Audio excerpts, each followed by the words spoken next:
Shalom kekasih Kristus. Dari dulu hingga sekarang banyak orang meragukan akan kebenaran Alkitab dan meminta kepada umat Tuhan agar mereka memberikan bukti akan kebenarannya. Para pendengar renungan melekat dalam Tuhan, bila kita membaca pendapat dari para ilmuwan, mereka mengatakan teorinya tidak mutlak benar dan itu tidak ada dasar sebagai bukti untuk membangun di atasnya. Berbeda dengan Alkitab yang memiliki dasar sebagai bukti kebenaran.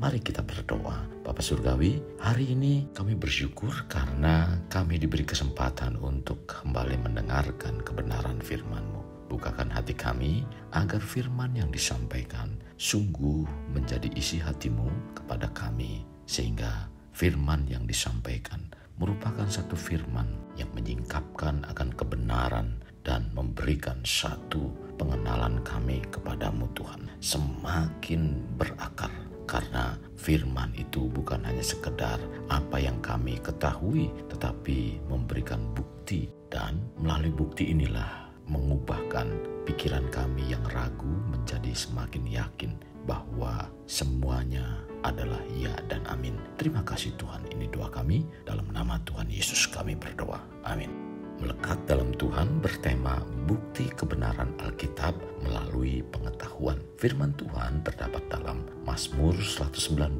ayat 160. Demikian firman-Nya. Dasar firman-Mu adalah kebenaran dan segala hukum-hukum-Mu yang adil adalah untuk selama-lamanya.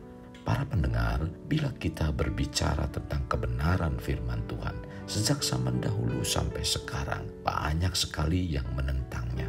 Kebenaran Alkitab dilawan oleh sekelompok ilmuwan yang pada dasarnya mereka adalah orang-orang yang tidak percaya Tuhan dan bertentangan dengan konsep Allah sebagai pencipta alam semesta dan sumber segala kehidupan. Manusia sepanjang masa memang bertanya-tanya dari mana dan bila mana alam semesta beserta manusia ini ada. Seorang filosof Yunani kuno, Aristoteles, tahun 384-322 sebelum Masehi berpendapat bahwa alam semesta selamanya ada. Tidak pernah ada masa bahwa alam semesta tidak ada, tetapi manusia dan binatang darat lainnya menurut Aristoteles berasal dari binatang laut. Herakleitos dan Empedokles juga telah berspekulasi suatu teori evolusi yang samar-samar. Ibn Rushd tahun 1126 sampai 1198 yang diberi nama Latin Averroes sependapat dengan Aristoteles bahwa alam semesta selamanya ada. Dalam abad ke-20 ini, pendukung bahwa alam semesta selamanya ada ialah astronom Rusia Vorontsov Veliaminov dan astronom Inggris Fred Hoyle. Fred Hoyle berpendapat bahwa makhluk hidup di bumi ini berasal dari astronot-astronot angkasa luar yang pernah singgah di bumi. Tetapi ia terangkan dari mana berasal manusia angkasa luar itu. Pada tahun 1749, seorang pangeran dari Perancis, G.L. de Buffon, menerbitkan bukunya yang diberi judul Histoire Naturelle, Sejarah Alam. Isinya menerangkan bahwa mula-mula ada zat yang berupa cairan panas oleh tabrakan atau hampir tabrakan dengan sebuah komet. Sebagian dari cairan panas itu terpental keluar. Dalam waktu 75.000 tahun, cairan yang terpental itu membeku dan menjadi planet-planet dan bulan-bulan. Salah satu planet itu adalah bumi kita ini. Cairan induknya tetap panas dan itulah matahari. Dan kemudian Laplace mengatakan bahwa pada mulanya yang ada ialah zat yang berupa kabut atau nebula. Kabut itu berputar dan dalam waktu 5 miliar tahun terjadilah bintang-bintang, planet-planet dan bulan-bulan. Pada tahun 1948, George Gamow mengatakan bahwa pada mulanya yang ada ialah zat yang sangat panas dan sangat padat. Kemudian zat itu memuai. Pada zaman pertama terbentuklah atom-atom dan molekul-molekul. Dalam waktu beberapa ratus juta tahun terbentuklah bintang-bintang, planet-planet dan bulan-bulan. Dalam waktu 3 miliar tahun terbentuklah manusia. Fred Hoyle dalam siaran radio BBC menyerang teori ini yang diberi nama ejekan The Big Bang Theory. Sampai sekarang nama itu melekat pada teori Gamow. Teori itulah yang kini diajarkan di sekolah-sekolah dan universitas-universitas seolah-olah itu adalah sebuah fakta. Pada tahun 1981, Stephen W. Hawking diundang ke Vatikan untuk berbicara pada sebuah konferensi mengenai kosmologi yang diselenggarakan para rohaniawan Katolik Roma dan Ordo Yesuit. Vatikan mau menghindari kesalahan seperti pernah mereka lakukan dalam kasus Galileo. Setelah konferensi, Paus memberikan sebuah audiensi pada para peserta konferensi. Paus mengatakan, tidak apa-apa untuk mempelajari evolusi alam semesta setelah Big Bang. Tetapi kita tidak boleh menyelidiki Big Bang itu sendiri karena itu adalah saat penciptaan dan karena itu adalah pekerjaan Tuhan. Waktu itu Stephen Hawking diam saja. Baru belakangan ia beri komentar. Pada tahun 1988, Stephen Hawking menulis dalam bukunya A Brief History of Time dan yang diterbitkan oleh Bantam Books halaman 10. Dalam bukunya itu ia menjawab pernyataan Paus. Saya senang saat itu bahwa dia tidak tahu subjek ceramah yang baru saja saya berikan di konferensi. Kemungkinan bahwa ruang waktu terbatas tetapi tidak memiliki batas, yang berarti bahwa itu tidak memiliki awal, tidak ada momen penciptaan. Stephen W. Hawking menulis juga pada halaman 140, selama alam semesta memiliki awal, kita bisa mengira ia memiliki pencipta. Tetapi jika alam semesta benar-benar sepenuhnya mandiri, tidak memiliki batas atau teori, itu tidak akan memiliki awal atau akhir, itu hanya akan terjadi. Lalu di tempat apa bagi seorang pencipta? Tetapi apakah Stephen Hawking menuntut bagian teorinya harus diterima sebagai mutlak benar? Sama sekali tidak. Ia juga menulis sebagai berikut. Setiap teori fisika selalu bersifat sementara, dalam arti teori itu hanyalah suatu hipotesis. Kita tidak pernah dapat membuktikannya.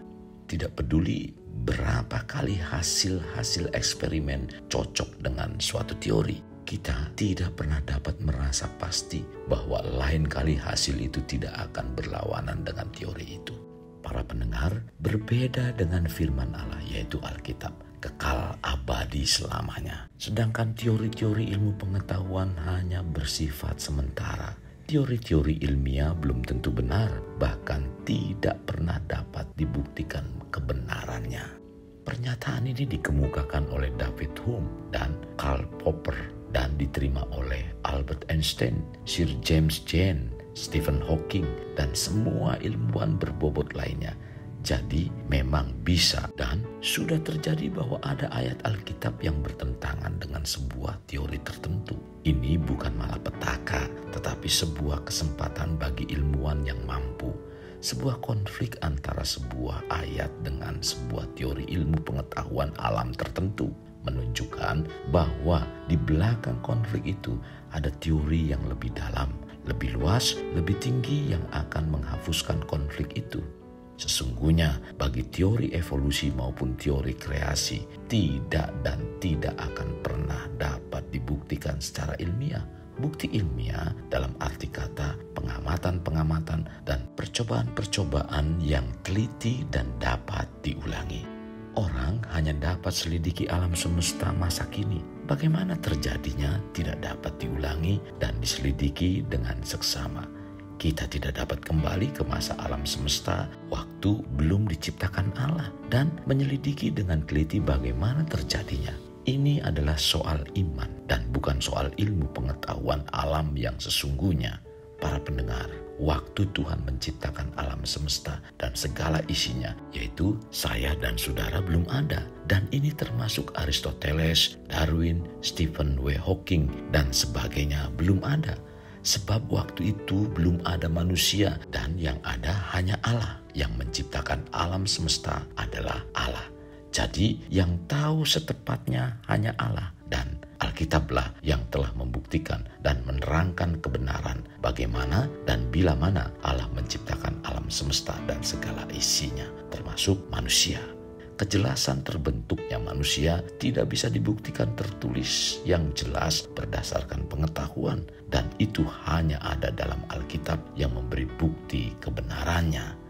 Kekasih Kristus, mari bawa hidup kita menjadi pribadi yang dapat memerdekakan orang dari belenggu kehidupan, layaknya terang yang menerangi kegelapan. Karena itulah yang Tuhan inginkan pada kita sebagai warga kerajaan Allah. Mari kita berdoa. Tuhan Yesus, terima kasih buat firman Tuhan yang menjelaskan tentang bukti kebenaran firman-Mu yang bukan hanya tertulis saja, tetapi berdasarkan ilmu pengetahuan pun kami semakin yakin bahwa Alkitab memberikan dasar tentang semua itu, dan itu ada bukti dan terbukti hanya ada dalam Alkitab. Sedangkan ilmu pengetahuan semuanya merupakan retorika belaka, tidak memiliki dasar untuk membangun di atas apa yang disampaikannya. Sementara Alkitab sudah jelas dan memberikan bukti.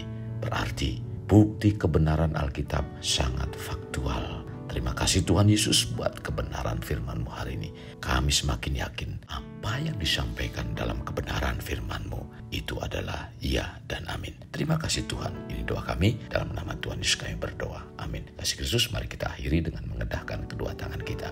Terimalah anugerah berkat dari Allah Bapa, kasih sayang daripada Yesus Kristus, dan persekutuan dengan Roh Kudus yang memberkati, melindungi, dan menyinari engkau dengan wajah-Nya, serta memberi engkau kasih karunia di mana Tuhan menghadapkan wajah-Nya kepadamu dan memberi engkau damai sejahtera. Tuhan juga mencurahkan berkat secara rohani, berkat secara jasmani, dan berkat secara ekonomi, di mana berkat Abraham, berkat Ishak, berkat Yakub dicurahkan dan dilimpahkan dari saat sekarang sampai Maranatha tiba, dalam nama Tuhan Yesus. Amin. Sampai jumpa di renungan berikutnya. Tuhan Yesus memberkati.